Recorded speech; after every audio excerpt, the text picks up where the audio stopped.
Hello all of you beautiful people, Jules here for WhatCulture.com, and the practice of issuing a receipt is a uniquely pro wrestling thing that just simply doesn't happen in any other workplace. Now, for the uninitiated, it's an ironic punishment. It's where through bad-tempered unprofessionalism, overwhelming adrenaline, or general oafishness, a pro wrestler hits their collaborator harder than is necessary to suspend the disbelief of the audience, and so their opponent is now within their rights of etiquette to smash them in the face.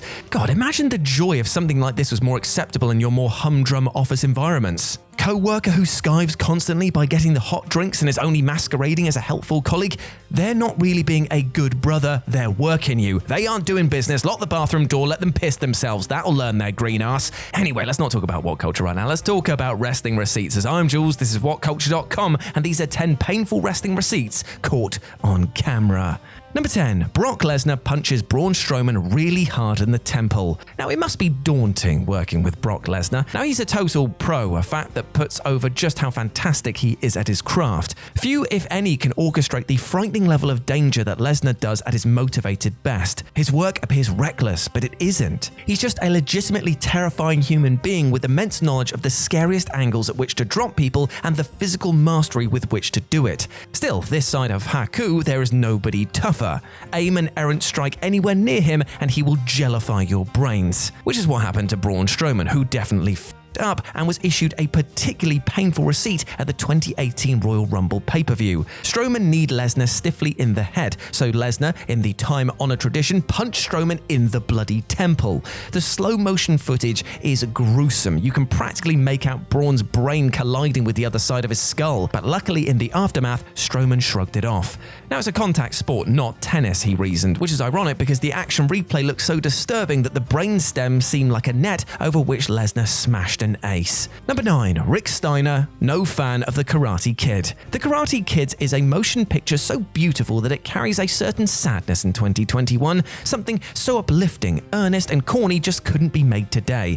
That, incidentally, is what is so great about the Cobra Kai TV sequel. In a daft but no less potent way, the show makes you feel like it's just all okay. Now, it isn't, but that's the magic of it. Rick Steiner, however, is no fan of Danny LaRusso's triumph over high school bullies. This is known because back in JCP in 1988, a green dog-faced gremlin distributed a receipt when Chris Champion accidentally dropped him with a shoot crane kick. Try to be best, because you're only a man, and a man's gotta learn to take it. Indeed. Chris Champion did, in fact, have to learn to take it. Steiner, unhappy about being stiffed in the mush, shot him into the ropes and pounced on him with a fabulous, deadly-looking Steiner line. He almost took the poor f***er's head off. "You're all right, Champion," Steiner didn't say in the post-match, though he did go on to mentor his son in the ways of kicking ass. Number 8. Vader successfully convinces Ken Shamrock to ease up. Ken Shamrock developed into a good wrestler by the standards of the time, particularly since his background didn't help his transition into the squared circle. He was an MMA pioneer who justified his marketing as the world's most dangerous man. He didn't just have to learn how to bump, he had to learn how to not stove some bloody guy's head in. But he did not learn this in his first non-exhibition WWF match opposite Vader at In Your House Cold Day in Hell. Familiar with the worked shoot genre only, and not the less intensive in-house style, he battered Vader with a series of strikes that he'd barely learned to pull. They were the worst sort of wrestling strikes in that they just didn't look great, but they seemed really painful as well. The opposite of what he was asked to do effectively. The last of these nasty shots was just too much for Vader to take, and this was Vader, a monster of a worker who wasn't unfamiliar with the shoot style nor working snug. Shamrock was so eager that he left his feet, missed the safe part of Vader's face, and entirely cracked him right in the back of the skull. In response, Vader issued a receipt in the form of a clubbing forearm right into his ear, which somehow didn't immediately cauliflower. Perhaps Shamrock was in his zone, but regardless, he learned how to bump that day at least, and by that I mean that Vader knocked him clean on his ass. Number 7. Chris Jericho calms Shane McMahon down. Shane McMahon is under the illusion that he is a hard man. He's a good stuntman with the luxury of good equipment in that he's got balls, but he's also completely delusional. He is a shortcut to appearing like a badass. Regrettably, for the pro wrestling fan, and indeed his opponents, he thinks the willingness to fall from a great height with a cushion landing also makes him Floyd Mayweather Jr. But what he actually is Ken Shamrock without being hard in the first place. His punches are legendarily awful. With the adrenaline pumping, he throws rapid combos, and when he doesn't miss completely, he lands them on his dance partners flush in the face. face, overwhelmed by his own tough guy aura in the moment. Shane entered the ring during what is sadly now the traditional 5-on-5 Raw vs SmackDown elimination match in 2016, and in the worst worked moment of a great match blasted Chris Jericho in the face. The punch looked like absolute dog shit, but caught Jericho on the nose, who took a powder and kicked the steel steps in an attempt to alleviate his frustrations. Better an inanimate object than a fellow professional, right? Shane was even more clumsy when Jericho re-entered the ring, which justified his next response, in that he kicked Shane very hard in the face twice, as Shane tended to his nose with a rare "I probably deserved that" expression plastered all over his bracket. Number 6. Perry Saturn somewhat overcorrects. Right, so Perry Saturn has the madness within him. A lost traveling soul, he spent several years off the grid enduring a spell as a vagrant addicted to meth. He was troubled, and those troubles shockingly manifested on WWE television in a disturbing shoot incident in which he was removed from screens in a bid to protect his fellow independent contractors. Just kidding, he was punishment booked as a mentally unwell comedy act with an objectophilia kink. God, the WWE is weird, isn't it?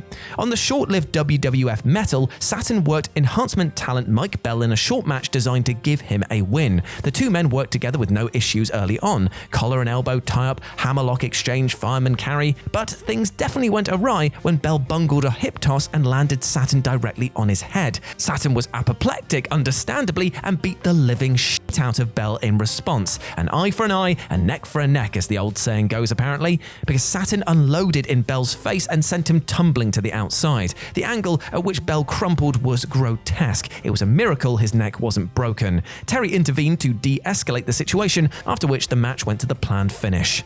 Number 5. JBL finally gets his comeuppance. The greatest receipt ever delivered to JBL was sadly not captured on camera. After years of terrorizing greenhorns and non-wrestling personnel alike, and because he was just a piece of shit who got his kicks making people feel scared and hopeless, Joey Styles finally stood up to him during a tour of Iraq in 2008 and cleaned his bloody clock. It's the perfect story because it proves everything you've been told about bullies to be true. Beyond their front, they only project fake strength.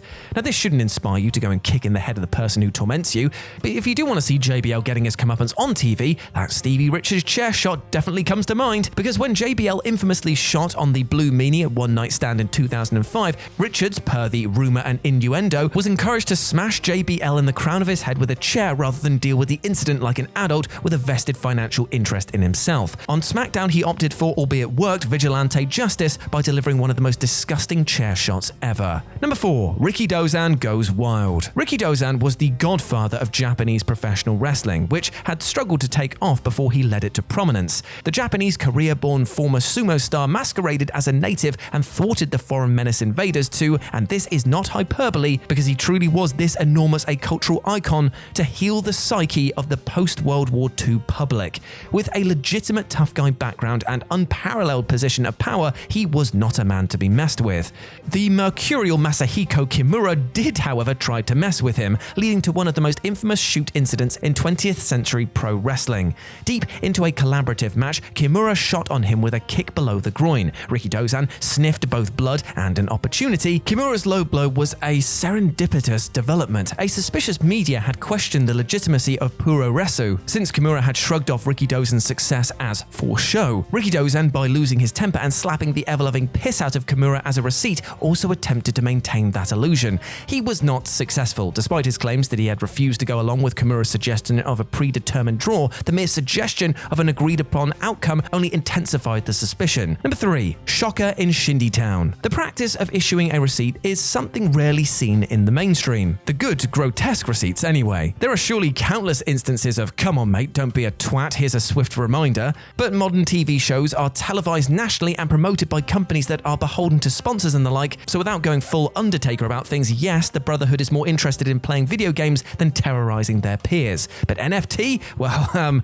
okay. But luckily for the ghouls out there, the workers on the Shindy circuit issue receipts with no compunction. They don't have to worry about getting removed from TV TV and the like after all. At a vintage wrestling show back in 2013, Steel Horse Vachon dropped his full weight on the hip of his opponent Tommy Taylor. Taylor didn't take too kindly to it because he immediately jumped back up, no-sold it, and cracked Steel Horse square in the nose with a closed fist. Steel Horse took a powder, after which both performers resumed the worked contest because wrestling is utterly mad. A guy got rocked very hard and thanked his fellow brother for the match. Number 2. New Jack serves his receipt cold. At Living Dangerously 2000, Vic Grimes, per New Jack's telling of the story, had to be dragged into executing the agreed-upon stereo balcony dive spot. Unfortunately for Jack, Grimes was a hefty fellow and he fell harder and faster right on top of Jack's cranium. New Jack missed a month of action despite requiring far longer to recuperate. Cynical whispers suggest that too much was made of the infamous receipt. Jack never missed an opportunity to deepen his own mythology, and the incident took place after he and Grimes had already cooperated through a rematch at Hardcore Heaven later that year. But perhaps New Jack respected ECW more than he did XPW, which,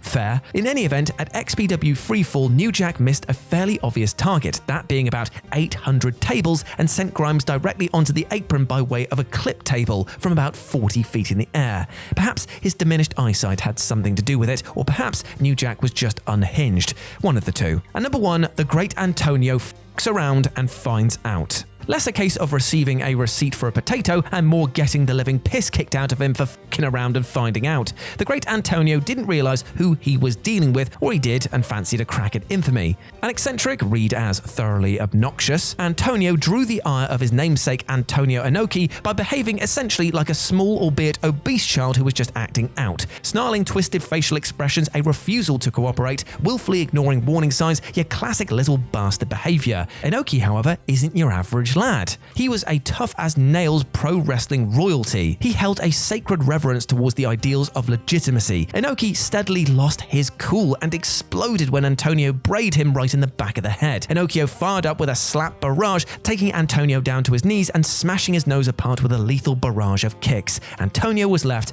a bloody pulp. Ouch, indeed. And there we go, my friends. Those were 10 painful wrestling receipts caught on camera. I hope that you enjoyed that, and please let me know what you thought about it down in the comments section below. As always, I've been Jules. You can go follow me over on Twitter at RetroJ with a 0, or you can swing by Live and Let's Dice, where I do all of my streaming outside of work, and it'd be great to see you over there. But before I go, I just want to say one thing. Sometimes in life, it can feel like you want to issue your own receipt to people who have wronged you, but I promise you that anger and vengeance is not the way to go about things. If you have the capacity to forgive people, then I urge you to do so, because carrying around all of that hatred and resentment, it does not do anyone any good. It is a draining emotion and will lead you down some dark and pretty horrible paths. So I urge you to go out there with love in your heart instead of hate, and build bridges instead of burning them, because this is the only way that we're going to advance as a society, and that is together. So treat yourself with love and respect, as well as your neighbour, alright? As always, I've been Jules. You have been awesome. Never forget that, and I'll speak to you soon. Bye.